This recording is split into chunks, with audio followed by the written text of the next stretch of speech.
Oke teman-teman, kembali lagi di konten Ivan Studio Webcam bersama aku Ivan Pianis, sang engineer Cubase yang paling mantap, paling top, nomor satu hanya di Ivan Studio tentunya. Dan selalu salam berkarya aja dulu. Oke teman-teman, tetap semangat walaupun lagi puasa.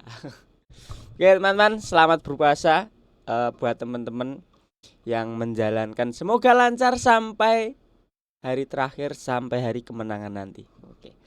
Oke teman-teman, di sini aku mau membuat video yang singkat aja. Jadi di sini aku mau menjawab pertanyaan dari viewers atau subscriber Ivan Pianis di sini yang menanyakan tentang pre-fader atau post-fader. Nah, di sini aku mau praktekkan khususnya untuk di bagian effect channel ya, teman-teman. Karena kita banyak gunakan untuk di DAW itu biasanya untuk di effect channel. Sebenarnya untuk penggunaan pre dan post fader ini tidak hanya di effect channel saja, tapi kalau misalkan teman-teman menemui mixer di live sound, nah itu biasanya ada juga pre dan post fader. Itu tempatnya macam-macam. Ada di bagian auxiliary atau bagian monitoring. Kemudian ada di bagian EQ. Kemudian yang sering banget ya ada di bagian effect channel ini, yang biasanya untuk reverb, untuk delay kayak gitu. Jadi ini catatan buat teman-teman bahwa post dan pre-fader itu tidak hanya untuk efek saja, tapi bisa di macam-macam. Yang aku sebutkan tadi ada di EQ, ada di monitoring atau auxiliary juga bisa gitu. Jadi misalkan teman-teman outputnya itu nanti ada LR, ada main PA gitu misalkan, terus ada buangan lagi output atau auxiliary ke monitor atau ke floor monitor. Nah itu mau di pre-fader atau di post fader, EQ-nya mau di pre-fader atau di post fader. Nah itu, jadi apa sih sebenarnya pre dan post fader ini? Oke, langsung saja kita ke projectnya, teman-teman. Oke, ini adalah salah satu project klien teman-teman. Aku pakai contoh di sini ya. Ini lagunya klien, lagunya seperti ini. Aku coba mengerti dirimu, aku coba pahami maumu, katakan. Nah, kayak gitu. Nah, di sini aku cuman mau mencontohkan di track vokalnya dulu aja biar tidak terlalu panjang dan kalian tidak terlalu pusing untuk memikirkan pre dan post fader ini. Aku coba mengerti. Nah, karena memang sangat simpel teman-teman. Jadi untuk yang paling bisa terlihat atau paling bisa terasa, di sini aku akan mengambil contoh pre dan post fader yang digunakan untuk effect channel atau di sini kasus di sini adalah reverb, teman-teman. Nah, di sini ada reverbnya, teman-teman. Ini kalau reverbnya mati. Aku coba mengerti dirimu. Ini kalau reverbnya on. Aku coba mengerti dirimu. Nah, sekarang post dan pre-fader itu ada di mana? Post dan pre-fader itu hanya ada di tombol kecil ini, teman-teman. Nah, kalian klik aja tombol speaker di sini. Ketika kayak gini, nih kan ada click to move to pre-fader position. Berarti ketika kalian klik menjadi warna biru, nah ini berarti dia ada di posisi pre-fader. Pada normalnya ketika kalian mengaktifkan dari awal di sini kalian tambah effect channel, maka dia akan berada di posisi post fader. Kalian klik lagi, nah dia akan beralih ke post fader. Nah sebenarnya ini itu sudah sesuai dengan namanya, teman-teman. Pre-fader berarti adalah efek ini bekerja sebelum melewati fader. Kan namanya pre-fader, jadi sebelum kena fader. Nah fadernya fader mana? Fader ini, teman-teman. Fader volume si vokalnya itu sendiri atau si track itu sendiri. Fader itu ini, namanya fader itu ini, teman-teman. Nah ini naik turun ini namanya fader, buat yang belum tahu aja, info aja gitu kan ya. Nah jadi ketika di sini ada tulisan pre-fader, berarti efek ini bekerja sebelum melewati fader ini, atau tanpa melewati fader ini, atau tidak terpengaruh oleh fader volume ini.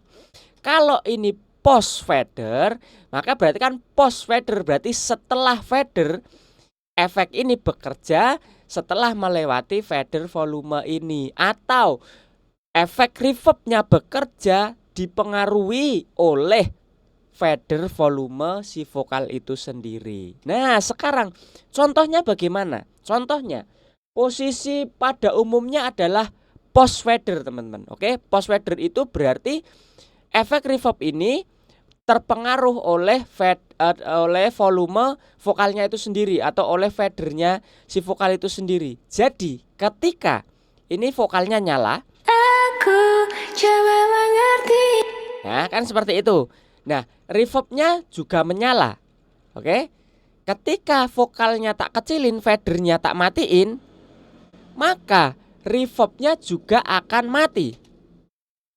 Nah, nggak bunyi kan? Tapi ketika fadernya diangkat, Aku coba pahami maumu. Katakan, katakan. reverbnya ikut nyala. Ketika fadernya kita turunkan, reverbnya ikut turun, Aku coba ikut mengecil. Nah, itulah yang dinamakan post fader. Ketika kita balik pre fader, nah dia si reverb ini tidak terpengaruh oleh ini. Berarti ketika ini posisi reverbnya ini di normal seperti ini, Aku coba mengerti dirimu. ya, ketika kecilkan ini, kita kecilkan volume vokalnya, reverbnya tetap bunyi. Jadi tidak terpengaruh oleh ini. Aku coba mengerti dirimu. Nah, ini hanya volume vokal aslinya saja, bukan reverbnya. Nah, jelas ya teman-teman. Jadi itu perbedaannya cuman kayak gitu aja teman-teman. Perbedaan antara pre dan post fader. Yang satu, yang pre itu berarti tidak melewati fader. Ketika ini kalian matikan sinyal utamanya, efeknya tetap berbunyi apapun, entah reverb, entah delay, atau apapun tetap bunyi. Nah, ini di sini ada efek doubler teman-teman. Nah, doubler di sini misalkan kita bikin pre-fader, ini doublernya tetap nyala. Coba mengerti. Tetap nyala sampingnya kan? Aku coba pahami maumu. Ya kan? Sampingnya tetap nyala. Nih. Aku coba Kita angkat volumenya utama.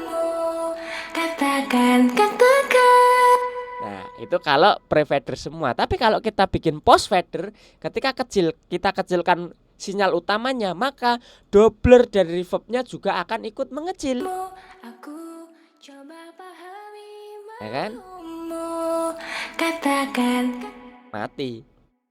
katakannya. Nah, itulah bedanya pre dan post. Semoga jelas ya teman-teman. Nah, yang sebelum kita tutup, yang terakhir, lalu gunanya apa? Ini dipakai kapan? Pre dan post. Nah, kita kan sudah tahu fungsinya seperti apa. Nah, tapi penggunaannya bagaimana? Untuk kasus yang seperti apa? Kapan kita menggunakan post, kita kapan menggunakan pre. Nah, itu bagaimana? Nah, sebenarnya kalau aku ya teman-teman, ini kembali lagi ke kreativitas kita. Ini sudah ke ranah kreativitas. Jadi kalian bisa explore untuk tujuan-tujuan tertentu. Ketika kalian sudah tahu fungsinya, oh kalau pre-fader berarti tidak terpengaruh oleh fader ini, berarti aku bisa pakai untuk apa ya? Nah, ini sebenarnya untuk kreativitas kita. Nah, tapi di sini aku mau kasih satu contoh saja, teman-teman. Satu contoh saja hal yang biasanya sering aku lakukan dengan pre-fader. Kalau post-fader kan umum lah ya. Kalau pre-fader saat apa?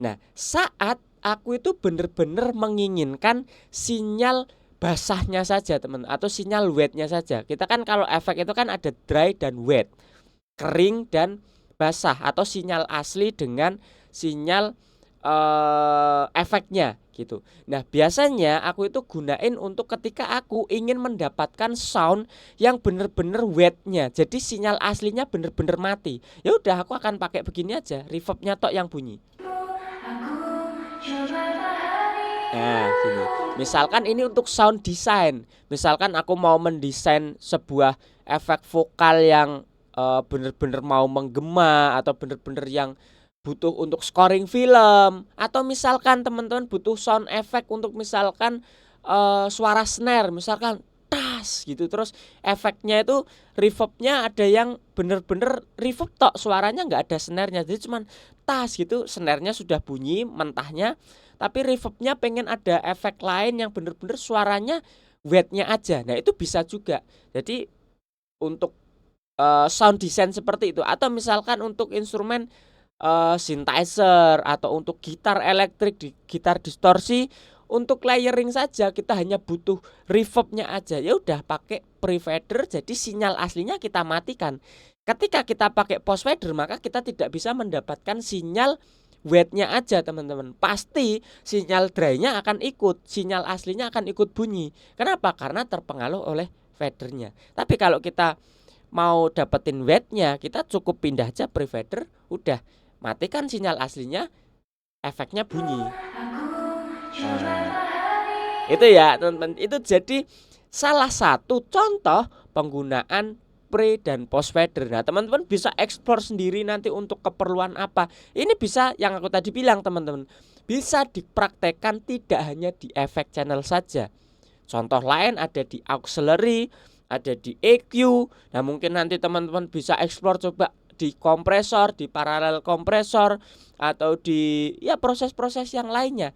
Coba kalian praktekkan, kalian explore, kalian eksperimen penggunaan dari pre dan post fader ini. Atau teman-teman mungkin sudah ada yang sering explore dan sering bereksperimen dengan pre dan post ini, mungkin bisa komen-komen di bawah. Nah, kalian coba kegunaan pre dan post ini menurut kalian untuk apa lagi, coba kalian komen-komen di bawah gitu ya teman-teman. Nah, jadi singkat aja untuk video kali ini, cuman kayak gitu aja teman-teman, dan semoga ini bisa membantu dan menjawab buat yang menanyakan tentang pre dan post fader ini. Oke teman-teman, jadi ada fitur itu, entah itu di DAW, entah itu di recording atau di live sound juga, pre dan fader ini selalu ada, pre dan post fader gitu ya teman-teman. Jadi kalau ada pertanyaan langsung saja komen-komen lagi. Kalian mau request kita bahas apa lagi, komen di bawah, pasti aku akan jawab, pasti aku akan balas, dan aku akan buatkan videonya untuk kalian semua. Sampai jumpa di next video teman-teman. Salam audio dan jangan lupa untuk terus berkarya aja dulu. God bless you teman-teman.